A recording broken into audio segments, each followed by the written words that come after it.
ہم ختم نبوت پر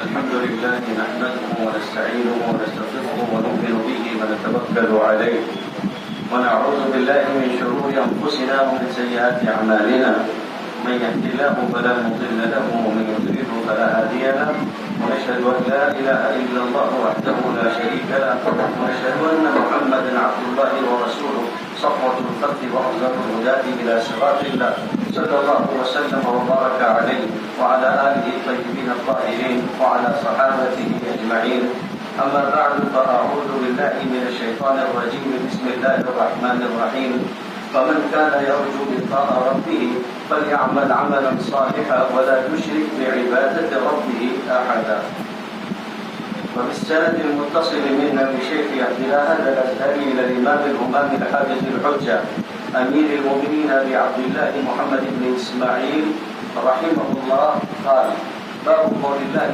تعالى ونضع الموازين القسط ليوم القيامة وأن أعمال بني آدم وقولهم يوزن وقال مجاهد القسطاس العدل بالرومية ويقال القسط مصدر المقسط وهو العادل وأما القاسط فهو الجاهل وبه قال حدثنا أحمد بن أشكال قال حدثنا محمد بن فضيل عن عمارة بن القعقاع من أبي زرعة عن أبي هريرة رضي الله تعالى عنه قال قال النبي صلى الله عليه وسلم كلمتان حبيبتان إلى الرحمن خفيفتان على اللسان ثقيلتان في الميزان سبحان الله وبحمده سبحان الله العظيم. اس آخری باب پر اور اس آخری حدیث پر امام بخاری رحمۃ اللہ علیہ کی زندہ و جاوید کتاب جو 1450 سال سے علماء امت سے اپنا خراج وصول کر رہی ہے اس کی تکمیل ہوئی. اللہ تعالیٰ ایسی برکتیں عطا فرمائیں اور جن لوگوں نے اس کو پڑھا پڑھایا ان کے لیے آخرت میں ثقیل آخرت فرمائیں. آج کی یہاں حاضری کسی تکمیل کے سلسلے میں ہوئی اور یہاں آنے سے پہلے تک گھر سے روانگی سے پہلے تک طبیعت اپنے معمول پر تھی، لیکن جب میں مدرسے حاضری کے لیے نکلا ایک عجیب سا خلجان ہونے لگا. جب بھی یہاں حاضری ہوئی حضرت مولانا عبدالباری قاسمی صاحب رحمۃ اللہ علیہ نظر سے نفیس موجود ہوتے تھے اور باوجود بڑے ہونے کے ذرا نوازی فرماتے. آج ان کا لگایا ہوا یہ چمن تو ہے لیکن وہ خود اس دنیا سے تشریف لے جا چکے ہیں اور صرف یہ نہیں کہ وہ ان کے ساتھ ان کے خیر کے کاموں کے شریک جناب عبدالرشید شیخانی صاحب کی تشریف لے گئے. اللہ تعالیٰ دونوں کی اور باقی تمام دنیا سے جانے والے مسلمان مقامین کی مدد فرمائے اور جو کام خیر کے ان کے ذریعے سے جاری ہے اللہ تعالیٰ آگے بھی ان کے جاری رہنے کی سبیل پیدا فرمائے. بخاری شریف کی تکمیل کے موقع پر آخری باب پڑھا جاتا ہے اور آخری حدیث شریف پڑھی جاتی ہے اور اس پر کچھ باتیں حاصل کی جاتی ہیں. ظاہر سی بات ہے کہ اس میں بہت ساری باتیں اس باب سے متعلق وہ ہوتی ہیں جو عام لوگوں کے سمجھنے کی نہیں ہوتی. ان کو سمجھانا علمی زبان میں ممکن نہیں ہوتا. اس لیے میں کوشش کروں گا کہ مختصر سے اس وقت میں کچھ باتیں عرض کروں اور چونکہ یہ وہ موقع ہوتا ہے جس موقع پہ طلباء یا طالبات اپنی تعلیمی زندگی کی بظاہر آخری منزل پر پہنچ کر آگے عملی زندگی میں قدم رکھ رہے ہوتے ہیں. یہ موقع ہوتا ہے کہ انہیں کچھ نصیحت کر دی جائے، نصیحتیں کر دی جائیں جو ان کے پلے ہوں اور آگے وہ اس کے ذریعے سے زندگی گزار سکیں. امام بخاری رحمۃ اللہ علیہ نے آخری باب قائم کیا اور اس پر اللہ رب العزت کی کتاب کی اس آیت کو سرنامہ بنایا کہ قیامت کے دن لوگوں کے اعمال کو تولنے کے لیے میزان قائم کیا ہے. میزان سے تولا جائے گا. اس بحث سے ہمیں کچھ لینا دینا نہیں ہے کہ میزان کس کے ہاتھ ہے. محدثین نے، مفسرین محدثین نے اور شراح نے بہت ساری باتیں بیان کی ہیں. وَكَانَ عَرْشُهُ عَلَى الْمَاءِ والی حدیث میں آتا ہے کہ وہ بھی یدی المیزان، اللہ کے ہاتھ میں میزان ہو. امام بیہقی نے حضرت انس سے مرفوعاً نقل کیا ہے کہ قیامت کے دن ملک الموت جو ہے وہ معقل میزان ہوں گے، ان کے حوالے ہوں. اور امام بخاری نے خود تاریخ کبیر کے اندر لکھا ہے کہ صاحب المیزان یوم القیامۃ جبرائیل، لیکن یہ حذیفہ ابن یمان سے موقوفاً نقل کیا ہے. میزان چاہے جس کے ہاتھ میں ہو، میزان پر چاہے جو مقرر ہو، لیکن ایک چیز ذہن میں رکھنی ہے کہ جو کچھ بھی عمل کر رہے ہیں قیامت کے دن وزن کیا جائے اور اللہ کے سامنے حساب دینا ہے. میرے حضرت دامت برکاتہم بڑی عجیب غریب بات فرماتے ہیں کہ دنیا میں بہت سارے برے عقیدے ہیں، لیکن دنیا کا سب سے نقصان دہ عقیدہ عیسائیوں کا عقیدہ ہے، وہ عقیدہ جو کفارے کا عقیدہ کہلاتا ہے. فرماتے ہیں کہ کسی نوجوان کے بارے میں کسی نوجوان کو اگر کہہ دیا جائے کہ تمہیں جو کرنا ہو وہ کرو، جو نافرمانی کرنی ہو کرو، جو گناہ کرنے ہو کرو، اس لیے کہ تمہارے نبی نے نعوذ باللہ ثم نعوذ باللہ صلیب پہ چڑھ کے قرآنوں کے بھی اور آئندہ آنے والوں کے بھی، گزرے ہوئوں کے بھی اور آنے والوں کے بھی سب کے گناہوں کا کفارہ دے دیا ہے، اس لیے اب تم جو گناہ کرو گے سب معاف ہے. ظاہر ہے ایسے عقیدے سے دنیا کو اور دنیا میں رہنے والے انسانوں کے اخلاق کو جو نقصان پہنچے گا اس کی کوئی انتہا نہیں، اس کا کوئی کنارہ نہیں. اسلام ہے جو یہ سکھاتا ہے کہ تم جو کرو گے تمہیں اس کا حساب دو. یہ خیال اور احساس انسان کو سہج سہج کر اور محتاط رہ کر قدم اٹھانے کا ایک حوصلہ دیتا ہے اور اسے ہمیشہ اس کا ذمہ دار اور پابند بناتا ہے کہ تمہیں اللہ کے سامنے حساب و کتاب پیش آئے گا اور میزان قائم کی جائے گی. انصاف کے لیے اللہ رب العزت قائم کریں گے اور اللہ سے بڑا کوئی انصاف کرنے والا نہیں. جہاں کہیں کسی قوم کے اوپر عذاب کا تذکرہ کیا تو وہاں اپنی صفت عدل کا بھی تذکرہ کیا. کہا کہ وما ظلمناہم ولکن کانوا انفسہم یظلمون، ہم نے ان پر ظلم نہیں کیا، خود پر ظلم کرنے والے تھے. ہم نے اگر کوئی سزا دی ہے تو یہ ان کے اپنے کیے کا نتیجہ ہے. تو اللہ تعالیٰ قیامت کے دن میزان انصاف کے لیے قائم فرمائیں گے اور فرمایا کہ وَأَنَّ أَعْمَالَ بَنِي آدَمَ وَقَوْلَهُمْ يُوزَنُ، لکھنے والوں نے لکھا ہے کہ اعمال صرف نہیں بلکہ انسان سے جتنی چیزیں صادر ہوتی ہیں صرف اقوال و اعمال نہیں بلکہ ساری چیزیں جو انسان سے صادر ہوتی ہیں سب کے سب وزن کر لی جائیں گی. وَأَنَّ أَعْمَالَ بَنِي آدَمَ وَأَقْوَالَهُمْ وَأَفْعَالَهُمْ وَكُلُّ مَا يَتَعَلَّقُ بِهِمْ فَهُوَ يُوزَنُ، سب وزن کر لیا جائے گا. اب وزن کیسے ہوگا؟ لکھنے والوں نے بہت عجیب و غریب باتیں لکھی ہیں. کہا کہ خود صاحب اعمال کو وزن کر دیں گے، لوگوں کے اعمال صحیفے میں ہوں گے اس کو وزن کر دیں گے، یا یہ کہ لوگوں کے اعمال مجسم شکل میں ہوں گے ان کو وزن کریں گے. اللہ تعالیٰ وزن کرنے کے قادر ہیں اور وہ وزن فرمائیں گے. ہم ایمان لاتے ہیں اس پر کہ اعمال کا وزن ہوگا اور اللہ تعالیٰ جس طرح سے چاہیں گے ویسے وزن فرمائیں گے.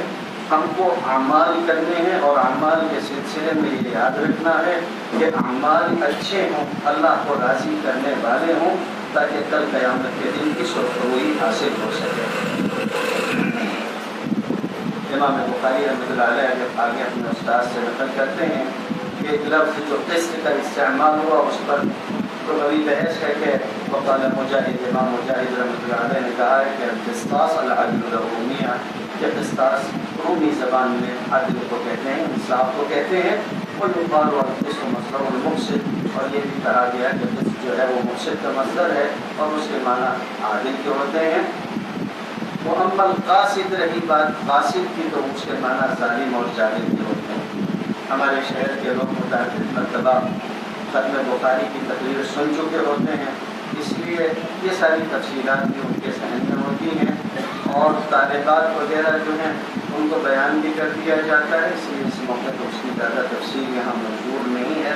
امام بخاری رحمۃ اللہ علیہ نے اس حدیث کو قتیبہ ابن سعید کے طریق سے بھی اور زہیر ابن حرب کے طریق سے بھی اپنی کتاب میں کتاب الدعوات وغیرہ میں 2 مقامات پر اس کو بیان کیا ہے۔ وہاں بھی چونکہ اس کا تذکرہ ہو جاتا ہے، اس لیے حدیث شریف پر بھی کوئی بہت زیادہ بات آپ سے عرض نہیں کرنی۔ اتنا کہنا ہے کہ امام بخاری رحمۃ اللہ علیہ نے بات شروع کی نیت سے اور ختم کیا اعمال کے وزن پر۔ امام بخاری رحمۃ اللہ علیہ کی فقاہت پہ کیا کہا جائے، ساری دنیا اس کی معترف ہے کہ ان کی فقاہت بے نظیر ہے، جو سوچ اللہ تعالیٰ نے انہیں عطا فرمائی ہے وہ بے نظیر ہے۔ کتاب کو شروع کیا نیت کے درست کرنے سے اور اختتام کیا ہے وزن اعمال سے۔ ظاہر ہے نیت جتنی اچھی ہوگی اعمال میں اتنا وزن پیدا ہوگا۔ کہنے والوں نے کہا ہے کہ عبادت کی جان ہی اخلاص ہے، چنانچہ قرآن مجید میں کہا گیا اور ساری جانی مالی عبادتوں کو جمع کر کے کہا گیا کہ قل ان صلاتی و نسکی و محیای و مماتی للہ رب العالمین لا شریک لہ۔ اخلاص ہو ساری عبادتوں میں، سارے اعمال میں اخلاص ہو۔ جہاں اخلاص پیدا ہوگا تب وزن پیدا ہو جائے گا۔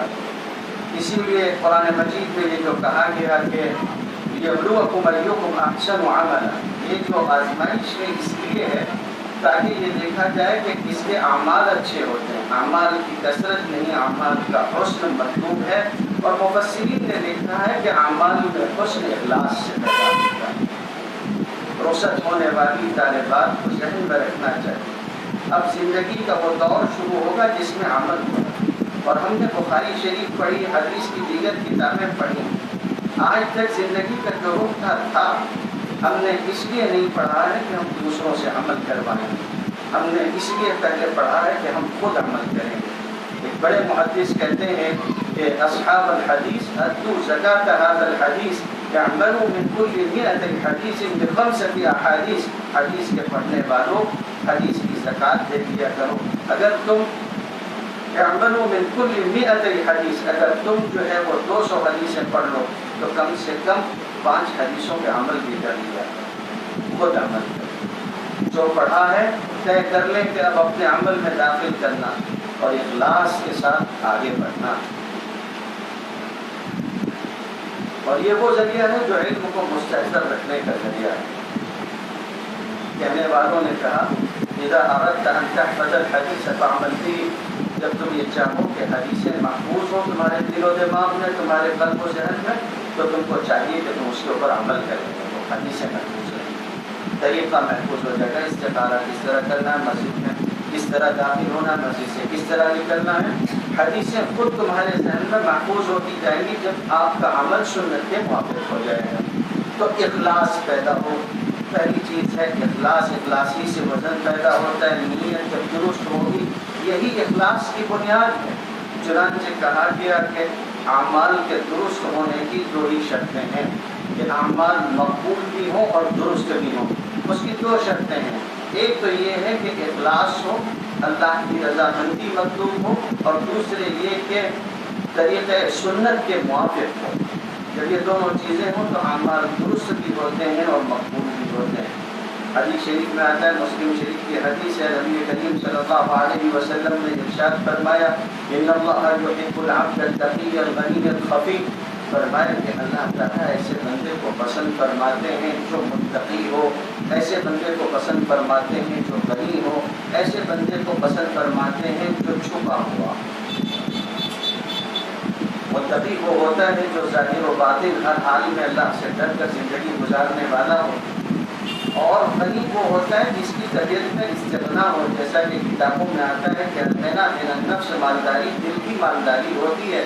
آدمی مستغنی عن الخلق ہو، اس کو لوگوں سے لینا دینا نہ ہو، اس کی ساری حاجتیں، اس کی ساری الہا و زاری، اس کا ہاتھ پھیلانا، اس کا دامن پھیلانا، سب کچھ اللہ کے سامنے ہو، ایسے بندے کو اللہ تعالیٰ پسند فرماتے ہیں۔ اور تیسرا بندہ وہ ہے جو خفی ہو، چھپا ہوا ہو، یعنی جس کی عبادتیں، جس کی ریاضتیں، جس کے اعمال اللہ تعالیٰ کے لیے ہوں اور وہ لوگوں سے اس کو چھپاتا ہو۔ عرش کے سائے میں قیامت کے دن 7 قسم کے لوگ ہوں گے. ان میں سے ایک وہ ہوگا کہ لا تعلم شمالہ ما تنفق یمینہ، کہ جس کے بائیں ہاتھ کو خبر نہ ہو کہ دائیں ہاتھ نے کیا خرچ کیا ہے. وہ عرش کے سائے میں ہوں. عبد الرحمن ابن ابی لیلہ بہت بڑے محدث گزرے ہیں، فرماتے ہیں کہ ان کے بارے میں کہا گیا کہ رات کو یصلی النافلہ، رات کو نفل نماز پڑھا کرتے تھے. کوئی آدمی اگر دروازہ کھٹکھٹا دیتا تو نماز جلدی سے ختم فرما کے بستر میں اس طرح چلے جاتے کہ آنے والے کو یہ پتہ چلے کہ یہ ساری رات سوتے رہے، خبر بھی نہ ہو کہ انہوں نے کتنی نمازیں پڑھی اور کیا کیا ہے. سفیان ابن عیینہ امام بخاری رحمۃ اللہ علیہ کے اساتذہ میں سے ہیں، اور امام بخاری رحمۃ اللہ علیہ امام سفیان ابن عیینہ فرماتے ہیں حلقے ان کے بارے میں لکھا گیا وہ حلقے حدیث میں ہوتے اور نبی کریم صلی اللہ علیہ وسلم کا تذکرہ ہوتا تو آنکھیں بھر آتی، رونے لگتے.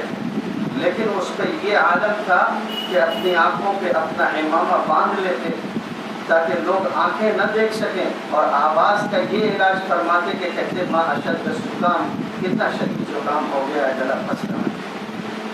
یہ تک ظاہر کرنے کو تیار نہیں ہے کہ کیفیت کیا ہے. اخلاص ہونا چاہیے، اخلاص پیدا کیجیے. عبداللہ ابن مبارک رحمۃ اللہ علیہ کی بڑی پیاری نصیحت ہے، عجیب بات کہی انہوں نے. وہ کہتے ہیں کہ اخلاص سے خالی عمل کرنے والوں سے کہہ دو کہ خامخواہ اپنے آپ کو نہ تھکائیں، خامخواہ اپنے کو نہ تھکائیں. اور سفیان ثوری رحمۃ اللہ علیہ تو فرمایا کرتے تھے کہ ہم اگر کسی عمل کو ظاہر کر دیتے ہیں تو پھر اس کو اپنی عبادات میں شماری نہیں کرتے، چھوڑ دیتے ہیں اس کو کہ یہ ضائع ہو گیا. بعض بزرگوں کے مواعظ پڑھے، اس میں ایک عجیب و غریب بات پڑھی، سننے جیسی بات، عجیب و غریب چیز نقل کرنے والوں نے نقل کی. کہا کہ شریعت اسلامیہ کی 2 چیزیں ایسی ہیں کہ جن کے ذریعے سے جو نتیجہ ظاہر ہوتا ہے وہ بڑا عجیب و غریب ہے. ایک ہے اخلاص اور دوسرے ہے توبہ. ایک ہے اخلاص اور دوسرے ہے توبہ.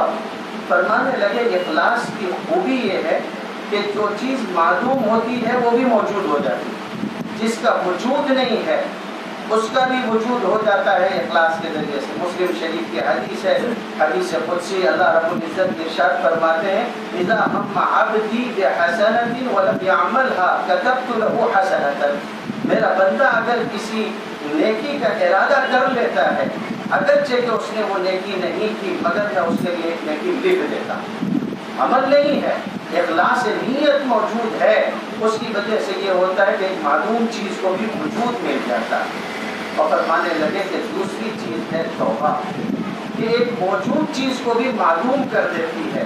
جب کوئی بندہ اخلاص کے ساتھ اللہ تعالیٰ سے توبہ کر لیتا ہے تو فرمایا کہ التائب من الذنب کمن لا ذنب لہ، کہ گناہوں سے توبہ کر لینے والا ایسا ہے جیسے اس نے کوئی گناہ ہی نہیں، اس کے گناہ مٹ جاتے، ختم ہو جاتے. تو اخلاص ایسی چیز ہے کہ چیز ہے نہیں اور اس کو وجود مل جاتا ہے. اسی لیے علامہ عینی بدر الدین عینی رحمۃ اللہ علیہ ہیں جو بخاری شریف کے شرح احباب شارح ہیں، عجیب و غریب بات یہ فرماتے ہیں کہ اخلاص از خود عبادت، اخلاص از خود ایک عبادت ہے اور دوسرے اعمال اخلاص کے محتاج تاکہ وہ عبادت ہو سکے. دوسرے اعمال اخلاص کے محتاج ہیں تاکہ وہ مقبول ہو کے عبادت کی جگہ پا سکے. اخلاص از خود ایک عبادت. امام ابو داؤد رحمۃ اللہ علیہ، امام بخاری رحمۃ اللہ علیہ کی یہ جو سبیل ہے، یہ جو طریقہ ہے ان کا کہ شروع کیا انما الاعمال بالنیات سے اللہ کے وزن اعمال پہ مکمل کر رہے ہیں. امام ابو داؤد رحمۃ اللہ علیہ نے لکھا کہ 4 حدیثیں ہیں جو بندے کو دین پر عمل کرنے میں کافی ہیں. اور اس کے بعد جب 4 حدیثیں بیان کی تو سب سے پہلے بیان کیا انما الاعمال بالنیات. دوسری حدیث فرمائی کہ حسن اسلام المرء ترکہ ما لا یعنی، اور چوتھی حدیث بیان کی کہ الحلال بین والحرام بین. تیسری حدیث بیان کی من حسن اسلام انما الاعمال بالنیات. دوسری بیان کی کہ من حسن اسلام المرء ترکہ ما لا یعنی، اور تیسری بیان کی الحلال بین والحرام بین. اور چوتھی بیان کی کہ لا یکون المؤمن مؤمنا حتی یرضى لأخیہ ما یرضى لنفسہ. تو سب سے پہلی جو بات بیان کی کہا انما الاعمال بالنیات عبادت. اس وقت عبادت ہوگی، اعمال اس وقت اعمال ہوں گے جب نیت درست ہو جائے اور اخلاص پیدا ہو جائے گا۔ امام شافعی رحمۃ اللہ علیہ نے کہا کہ فقہ کے 70 ابواب ہیں اس کے اندر، صرف ایک ٹکڑے میں انما الاعمال بالنیات، فقہ کے 70 ابواب۔ محدثین، مفسرین، شراح سب نے مل کے اس سے جو اخذ کیا ہے 70 ابواب۔ تو اخلاص پیدا کر لیا جائے، اعمال میں وزن خود بخود پیدا ہو، اعمال میں وزن خود بخود پیدا ہو جائے گا۔ اسی لیے سرنامے کے طور پر ہم نے جو آیت پڑھی تھی اس میں اللہ رب العزت نے ارشاد فرمایا کہ فمن کان یرجو لقاء ربہ، جس کو اس کی امید ہے کہ وہ اپنے رب سے ملے گا، فلیعمل عملا صالحا، تو اعمال صالحہ کرے، ولا یشرک بعبادۃ ربہ احدا، اور اپنے رب کی عبادت میں کسی کو شریک نہ کرے، کسی دوسرے کو اس میں نہ لائے۔ آپ نے سنا ہوگا کہ یہاں تک کہہ دیا گیا، ابو داؤد میں آتا ہے کہ من صلی یراہ فقد اشرک باللہ، جس نے دکھانے کے لیے نماز پڑھی اس نے بھی اللہ کے ساتھ شریک کر دیا۔ تو اعمال میں اخلاص ہو جائے۔ شیخ الہند رحمۃ اللہ علیہ سے ایک موقع پہ کسی نے کہا کہ حضرت عمل میں بہت وسوسے آتے ہیں اور ریا کی اور فلاں فلاں وسوسے، تو حضرت نے فرمایا کہ عمل کرنے سے پہلے نیت کر دو۔ ریا کا وسوسہ کب نہیں آئے گا، وہ تو آتا رہے گا، لیکن عمل کرنے سے پہلے نیت خالص کر لو، اور جب ایک مرتبہ نیت خالص ہو گئی اس کے بعد عمل کرتے رہو۔ ایک موقع پہ کسی اور متعلق نے عرض کیا کہ حضرت نفلی عبادتیں کرنا چاہتا ہوں مگر ریا کا خیال آ جاتا ہے، اب نفلی عبادت کروں تو ریا ہوتی ہے اور ریا کی وجہ سے رکوں تو نفلی عبادات ہاتھ سے چلی جاتی، کیا کروں؟ تو حضرت نے فرمایا بہت پیاری بات، فرمانے لگے کہ عبادتیں کر لیا کرو، بعد میں ریا سے معافی مانگی جا کرتی، عبادتیں کر لیا کرو اور بعد میں ریا سے معافی بھی مانگ لیا کرو۔ یہ ہمارے بزرگوں کا طریقہ ہے، اور یہ بھی یاد رکھنا چاہیے کہ وسوسہ آتا ہے شیطان کی طرف سے، اور شیطان کے وسوسے سے محفوظ کرنے والی چیز بھی اخلاص ہی ہے۔ قرآن مجید میں اللہ رب العزت نے اس کی قسم بیان کی، کہا کہ اس نے کہا کہ فَبِعِزَّتِكَ لَأُغْوِيَنَّهُمْ أَجْمَعِينَ، تیری عزت کی قسم، میں یہ جو تو نے مجھے اجازت دی ہے میں تیرے بندوں کو بہکاؤں گا، اور آگے یہ بھی کہہ دیا کہ إِلَّا عِبَادَكَ مِنْهُمُ الْمُخْلَصِينَ، ہم مدد کے اخلاص والے ہوں۔ مسئلہ یہ ہے کہ اخلاص پیدا کیا ہے۔ امام بخاری نے بات تمام کر دی یہ کہہ کے انما الاعمال بالنیات، اور آگے یہ کہ وزن اعمال، کل بنیاد انہی دو حدیثوں کے درمیان میں چلی، انہی دو چیزوں کے درمیان میں چلی آ رہی ہے۔ اور جتنا اپنے بس میں ہو اتنا کرنا چاہیے۔ میرے والد صاحب رحمۃ اللہ علیہ فرمایا کرتے تھے کہ دنیا میں کامیاب ہونے کے دو ذریعے ہیں، اور ان کو آپ اپنے عمل میں لے آئیں، ایک ہے اخلاص اور دوسرا ہے اختصاص۔ اپنے فن میں کامل ہو جائیں گے، کوشش کیجیے کہ کمال نصیب ہو جائے، اور دوسرے اخلاص آپ کو نصیب ہو جائے۔ جہاں تک ہو سکے وہاں تک کوشش کرنی چاہیے۔ ایک بزرگ کو ایک مرتبہ جیل میں ڈال دیا گیا، کتابوں میں آتا ہے کہ جب جمعہ کی اذان ہوتی تو کہیں سے اذان کی آواز جیل خانے تک آتی، تو اذان کی آواز سن کے وہ غسل کرتے، کپڑے پہنتے اچھے سے، اور جہاں تک اپنے جیل خانے میں جا سکتے وہاں تک آتے، اور وہاں آ کر رک جاتے، اور وہاں سے لوٹ کے جا کے ظہر کی نماز پڑھتے۔ تو کسی نے ان سے کہا کہ اتنی مشقت کرنے کی بھی کیا ضرورت ہے، آپ کو تو ظاہر ہے پتہ ہے کہ آپ جیل خانے میں جا نہیں سکتے ہیں، تو آپ نماز پڑھ لیا کیجیے ظہر۔ انہوں نے کہا نہیں، اللہ نے کہا اذا نودی للصلاۃ من یوم الجمعۃ فاسعوا، تو جہاں تک صحیح ہو سکتی ہے وہاں تک کرتا ہوں، جہاں مجبور ہو جاتا ہوں وہاں چھوڑ دیتا ہوں۔ تو جہاں تک سعی اور کوشش ہو سکے اتنی کرنی چاہیے، اعمال کیے جائیں اور اس کو چھپانے کی کوشش کی جائے، اخلاص کے ساتھ کیا جائے۔ کتابوں میں ایک صاحب کا واقعہ نقل کیا گیا، اسلام کی تاریخ اس طرح کے واقعات سے بھری پڑی۔ ایک صاحب ہے جن کو صاحب النقب کہا جاتا ہے، وہ آدمی جس نے قلعے کی دیوار کے اندر جو ہے راستہ بنایا، قلعہ فتح کرنے کی مدتوں کوشش کی گئی مگر کسی صورت محاصرہ ختم نہیں ہوتا اور نہ قلعہ فتح ہوتا۔ اب قلعہ فتح نہیں ہو رہا ہے، لوگ جمع بیٹھے ہوئے ہیں۔ ایک روز لوگوں نے دیکھا کہ ایک جگہ سے راستہ ہے، قلعوں کی باڑ میں کسی نے راستہ بنایا اور فصیل توڑ دی ہے۔ اعلان پر اعلان کیے گئے کہ وہ کون آدمی ہے جس نے نقب لگائی تھی اور جس نے قلعے کو جو ہے کھول دیا، قلعہ فتح ہوا۔ شام ہوئی تو امیر کے خیمے میں ایک آدمی ہے، چہرے پہ نقاب پڑی ہوئی، اس نے آنے کے بعد کیا کہتا ہے، میں ہوں وہ شخص جس نے نقب لگائی۔ تو کہا کہ میں جاننا چاہتا ہوں کہ تم کون ہو؟ تو انہوں نے کہا کہ میری 3 شرائط، پہلے میری شرط پوری ہوں تب میں دوں۔ تو کہا کہ اچھا کہیے آپ کی 3 شرط کیا ہے؟ تو سننے جیسی بات ہے جو اس مجاہد نے، اس نے کہا سب سے پہلی شرط یہ ہے کہ آپ کے سوا کوئی مجھ کو جانے گا نہیں، میں اپنا آپ کے سامنے ظاہر کروں، اور آپ اپنے علاوہ کسی کو بتائیں گے نہیں کہ میں کون۔ دوسری بات یہ ہے کہ مال غنیمت میں سے مجھے عام مسلمانوں سے زیادہ غنیمت کا کوئی حصہ نہ دیا، جو میرا حصہ بس میں اتنا ہی دوں گا، اس سے زائد کچھ لینے کے لیے تیار نہیں، میں کوئی انعام نہیں چاہتا۔ اور تیسری بات یہ ہے کہ مجھے کوئی عہدہ نہ دیا جائے، وہاں اگر لجندی ہے، میں جیسے ایک عام سپاہی تھا، میں اسی سپاہی کی طرح رہنا چاہتا ہوں، بس اتنا کہہ کے وہ اس نے اپنا چہرے سے نقاب اٹھایا، امیر کو دکھایا اور لوٹ چلا۔ اخلاص کے ساتھ عامر ابن عبد قیس کے بارے میں آتا ہے کہ جب مدائن فتح ہوا تھا تو اس موقع پر وہ آئے، اور آنے کے بعد ایک بہت بڑا برتن لے کے آئے، انہوں نے بھی اپنا آپ چھپا رکھا تھا، اور اس کے اندر بہت سارا زر و جواہر تھا۔ جب لا کے انہوں نے رکھا تو لوگوں نے پوچھا اس میں سے آپ نے کچھ لے لیا ہے کیا؟ تو کہنے لگے کہ خدا کی قسم اگر اللہ نہ ہوتا تو میں اس کو تمہارے پاس لے کے بھی نہیں آتا، کچھ لینے کی کیا بات کرتے ہیں؟ یہ تو اللہ کا ہونا ہے کہ مجھے اس کے سامنے جواب دینا، اس لیے لے کے آیا ہوں۔ کہنے لگا اچھا یہ تو بتاؤ کہ ایسا مال جس سے 7 پشتوں کے نصیب سدھر جائیں تو ہم نے اپنے پاس رکھا، لا کے یہاں ہمارے غنیمت میں جمع کیا، خیانت نہیں کی، چوری نہیں کی، تو وہ کون؟ کہنے لگے میں ظاہر نہیں کروں گا کہ لوٹ کے واپس چلے گئے۔ تعاقب نے ایک شخص بھیجا دیا، اس نے جا کے معلوم کیا، اس کے بعد آگے کہا کہ وہ اللہ کے رسول کے ساتھ یا میرے نام کے پیسے اخلاص کے ساتھ۔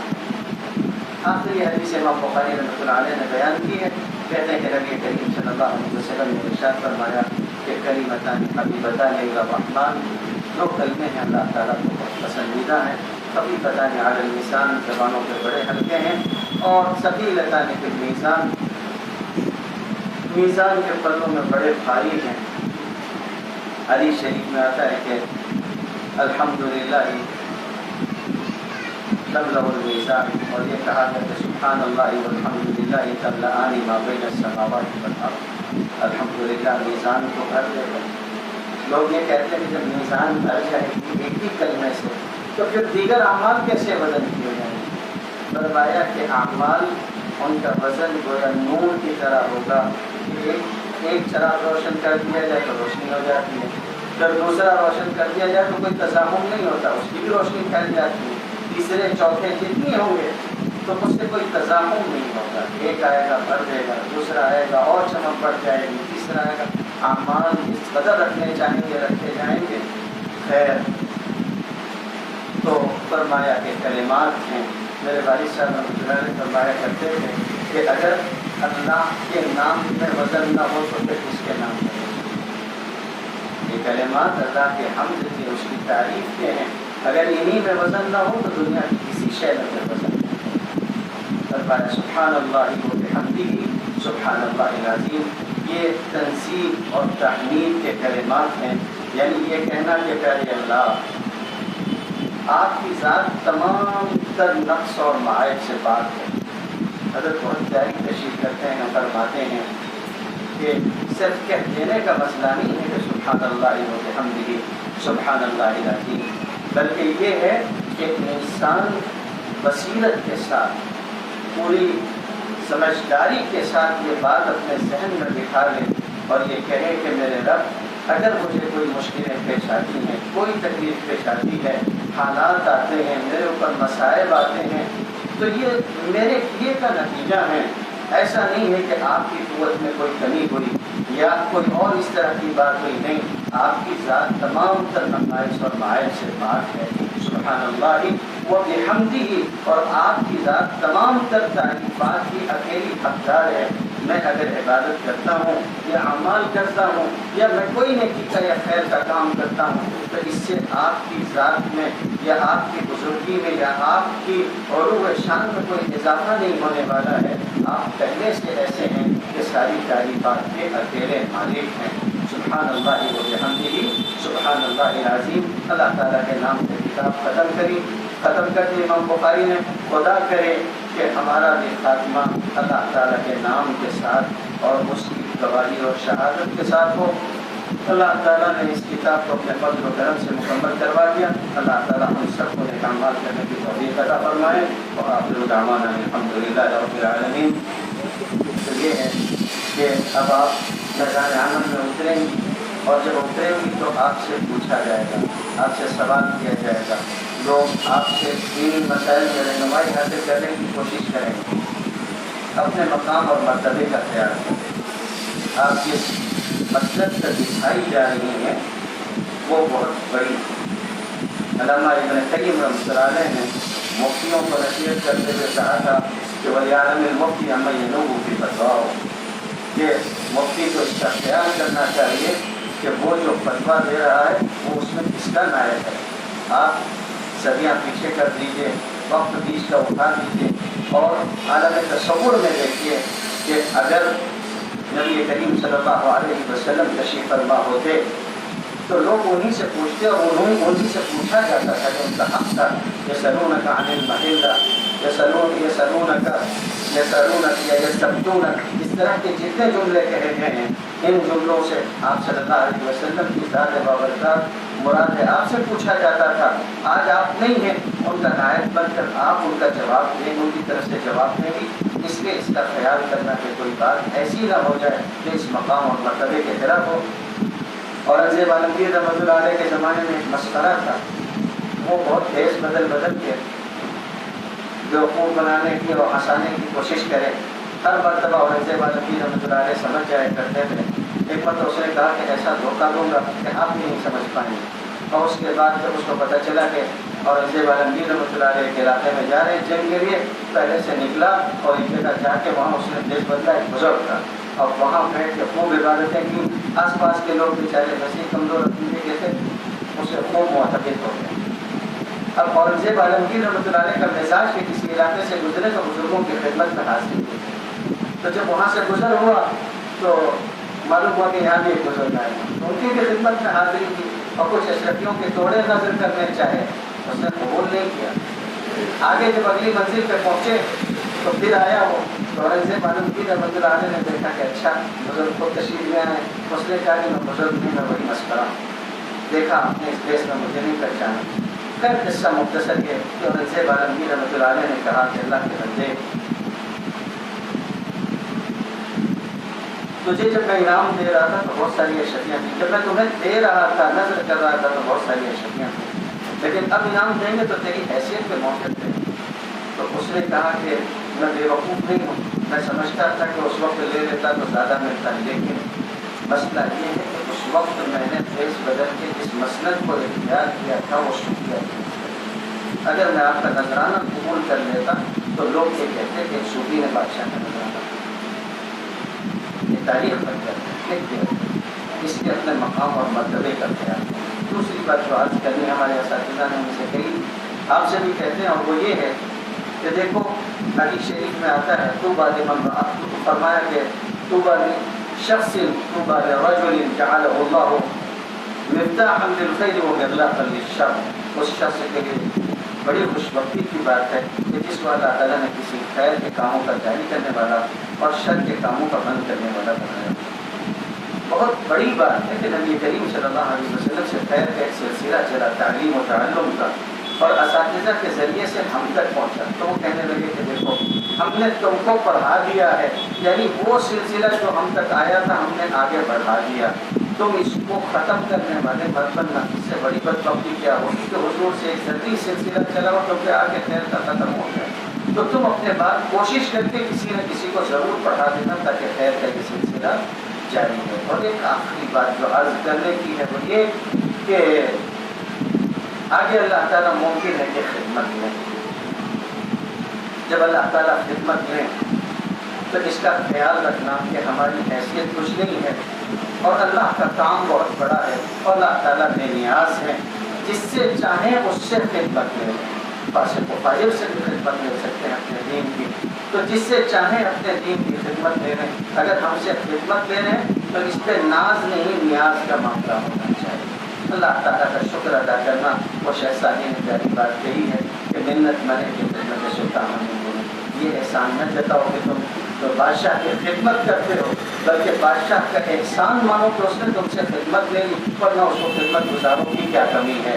تو آگے اللہ تعالیٰ توفیق عطا فرمائے ہم سب کو نیک اعمال کرنے کی، اور حسن خاتمہ اپنے اپنے وقت پر اللہ تعالیٰ عطا فرمائے. اس کی کوشش ساری زندگی کرنی چاہیے کہ حسن خاتمہ ہو، اور حسن خاتمہ کے لیے یہ چیز ضروری ہے کہ فیما بینہ و بین العبد جو معاملہ، فیما بین العبد و بین الرب جو معاملہ ہے یہ درست رہے. علامہ ابن عبد البر مالکی نے لکھا ہے کہ برے خاتمے کی ایک بڑی وجہ وہ ہوتی ہے کہ انسان اور رب کے درمیان میں جو مخفی تعلق ہوتا ہے اس میں کہیں نہ کہیں برائیاں آ جاتی ہیں. حضرت ثوبان رضی اللہ تعالیٰ عنہ نے ایک موقع پہ نبی کریم صلی اللہ علیہ وسلم سے سنی ایک حدیث بیان کی. فرمایا کہ نبی کریم صلی اللہ علیہ وسلم نے فرمایا تھا لَيَعْلَمَنَّ أَقْوَامًا مِّنْ أُمَّتِي، میں اپنی امت کی ایک ایسی جماعت کو بھی جانتا ہوں جو آئے گی اور ان کے اعمال ایسے ہوں گے. فرمایا مثل جبال تہامۃ بیضاء، ایسے ایسے ایسے لے کے آئیں گے اعمال جو تہامہ کے پہاڑ کی طرح بڑے بڑے اعمال ہوں گے، لیکن یہ ہوگا کہ اللہ تعالیٰ ان کو ہوا منصورہ کر دے گا، ان کو بے حیثیت کر دے گا ان کے اعمال کو. تو صحابہ گھبرا کے حضرت ثوبان کہتے ہیں کہ ہم نے عرض کیا کہ اللہ کے رسول جلدی لنا صرف لنا یا رسول اللہ، اللہ کے رسول ان کے بارے میں کچھ بتا دیں کہ کون لوگ ہوں گے، کہیں ایسا نہ ہو کہ ہم نہ جانتے ہوں اور ان میں سے ہو جائیں. تو فرمایا کہ یہ لوگ تم ہی میں سے ہوں گے، تمہارے ہی ساتھیوں میں سے ہوں گے، تم جیسے ہوں گے، یعنی اسی مذہب کے کہنے والوں میں سے ہوں گے. اور جس طرح تم رات کی نمازیں پڑھتے ہو یا خودوں میں نہیں کما تاخذون، رات میں وہ بھی نمازیں پڑھنے والے ہوں گے، لیکن ان سب کے علاوہ یہ بات ہوگی کہ جب وہ تنہا ہوں گے تو پھر برائیوں کا انتخاب کریں. جب وہ تنہائی میں ہوں گے تو محارم کی جو حدود ہیں ان کو توڑ دیں گے. اس لیے بندوں اور تمہارے درمیان کے جو تعلقات ہوں وہ درست ہوں، یہ اخلاق ہیں. اور یہ اخلاص یہی ہے کہ تنہا بھی ہو تو اللہ اور اپنے درمیان کا معاملہ درست رہے. اللہ تعالیٰ نے اعمال کرنے کی توفیق عطا فرمائے. اللهم صل وسلم وزد وبارك على سيدنا محمد وعلى آله وصحبه أجمعين. اللهم اجعل اجتماعنا هذا اجتماعا مرحوما، واجعل تفرقنا بعده تفرقا معصوما، ولا تجعل فينا ولا منا ولا معنا شقيا ولا محروما. اللهم إنا نعوذ بك من جهل البلاء ودرك الشقاء وسوء القضاء وشماتة الأعداء. اللهم ارفع عنا الجهد والجوع والعرى واكشف عنا من البلاء ما لا يكشفه غيرك. اللهم أحسن عاقبتنا في الأمور كلها وأجرنا من خزي الدنيا وعذاب الآخرة. اللهم إنا نسألك بأسمائك الحسنى وصفاتك العلى أن تعتق رقابنا ورقاب آبائنا وأمهاتنا وأزواجنا وذرياتنا من النار برحمتك يا عزيز يا غفار. اللهم انفعنا بما علمتنا وعلمنا بما ينفعنا وزدنا علما يا ذا الجلال والإكرام، وزدنا علما يا ذا الجلال والإكرام. پہلے میں جمع ہونے کو قبول فرمائیں، ہم سب کی مغفرت فرما دیں، خطا و لغزشوں سے درگزر فرما دیں، اخلاص کی اعمال کی توفیق عطا فرما دیں، اور پھر اللہ کے اعمال قبول فرما دیں. اللہ مرحومین کی مغفرت فرما دیں، مرحومین کی مغفرت فرما دیں. اللہ خیر کے کاموں کو جاری و ساری فرمائیں. اللہ ہمیں خیر کے کاموں کے لیے قبول فرما دیں. اللہ عزت کے جانے سے، زوال نعمت سے، اچانک آنے والی مصیبت سے، اللہ آپ کی رضامندی کے بعد آپ کے غصے سے آپ کی پناہ چاہتے ہیں، آپ کی پناہ چاہتے ہیں. پہلے اللہ اپنی پناہ عطا فرما دیجیے. اللہ حاسدوں کے حسد سے، فتنوں کے فتنے سے، اشرار کے شرر سے، ہر جادو اور سحر سے، بری نظر سے حفاظت فرما دیجیے. اللہ امن مان عافیت اور سلامتی عطا فرما دیجیے. اللہ وباؤں کو دور فرما دیجیے، بلاؤں کو دور فرما دیجیے. اللہ قدم قدم پر آنے والی مشکلات اور رکاوٹوں کو دور فرما دیجیے. کریم اللہ آپ کا کرم ہے کہ جو کچھ آج تک ہوا اور جو ہو رہا ہے، اور پیارے اللہ آگے بھی آپ ہی کے فضل و کرم کا سہارا ہے۔ پیارے اللہ آپ کی طرف کے بغیر کچھ نہیں ہو سکتا، یہ آپ کا احسان ہے کہ آپ نے عزت عطا فرمائی ہے، عزت میں اضافہ فرما دیجیے۔ آپ کا کرم ہے کہ آپ نے مال اسباب عطا فرمائے ہیں، سوال سے پناہ عطا فرما دیجیے۔ آپ کا احسان ہے کہ آپ نے نعمتیں عطا فرمائی ہیں، برتنے کا سلیقہ عطا فرما دیجیے اور نعمتوں کا شکر قبول فرما دیجیے، اور قیامت کے دن نعمتوں کا حساب نہ فرمائیے گا، اور قیامت کے دن ہم سے نعمتوں کا حساب نہ لیجیے گا۔ پیارے اللہ جو مانگا ہے وہ بھی عطا فرما دیجیے، اور جو مانگنے سے رہ گیا اللہ اپنی شان کے مطابق عطا فرما دیجیے۔ کریم اللہ پچھلے گزرے ہوئے چند مہینوں میں ہم نے اپنے بہت سارے علماء کو، اپنے طالبین کو، اپنے بزرگوں کو کھو دیا۔ کریم اللہ ان کی مغفرت فرما دیں، ان کی مغفرت فرما دیں، ان کی مغفرت فرما دیں۔ اور اللہ جو ہمارے بزرگ موجود ہیں، جو ہمارے علماء موجود ہیں، جو ہمارے رہنما موجود ہیں، پیارے اللہ ان کی حفاظت فرمائیے، دائیں سے بھی اور بائیں سے بھی، آگے سے بھی اور پیچھے سے بھی، اوپر اور نیچے سے بھی۔ اللہ ہماری بھی حفاظت فرمائیے، مساجد معاہد کی، اللہ مقابل کی خانقاہوں کی حفاظت فرمائیے۔ کریم اللہ جلد از جلد مدرسوں اور مسجدوں کے کھل جانے کے اور مکمل طور پر جاری ہو جانے کے اسباب مہیا فرما دیجیے۔ کریم اللہ جو مانگا ہے وہ بھی عطا فرما دیجیے، اور جو مانگنے سے رہے اپنی شان کے مطابق عطا فرما دیجیے۔ وصلی اللہ تعالی علی خیر خلقہ محمد وعلی آلہ وصحبہ اجمعین برحمتہ۔